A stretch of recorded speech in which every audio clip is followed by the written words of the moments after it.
Hello guys, আসসালামু আলাইকুম। সবাই কেমন আছেন? আশা করি সবাই ভালো আছেন। দর্শক বন্ধুরা, এখন চলে আসছি আমাদের গোপালগঞ্জের বিশাল এক বাণিজ্য মেলায়।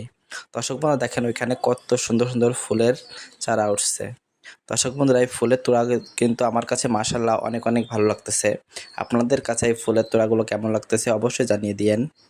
দর্শক বন্ধুরা দেখেন কি সুন্দর লাগতেছে এই ফুলের তোড়াগুলো। দর্শক বন্ধুরা, ভিডিওটা শেষ পর্যন্ত দেখবেন। আশা করি ভিডিওটা আপনাদের কাছে অনেক অনেক ভালো লাগবে।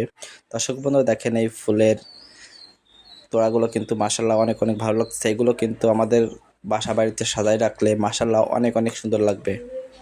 দর্শক বন্ধুরা, ভিডিওটা যদি আপনাদের কাছে ভালো লেগে থাকে অবশ্যই জানিয়ে দেন। দেখেন এই ফুলের তোড়াটা কি সুন্দর। দর্শক বন্ধুরা, আর আপনাদের একটা কথা কমেন্টে পাচ্ছি যে আপনাদের ফলোয়ার্স বাড়তেছে না। আপনারা যদি আপনাদের ফলোয়ার্স, রিচ, এঙ্গেজমেন্ট বাড়াতে চান তাহলে অন্যের ভিডিও দেখবেন। তারপর কঠোরমূলক একটা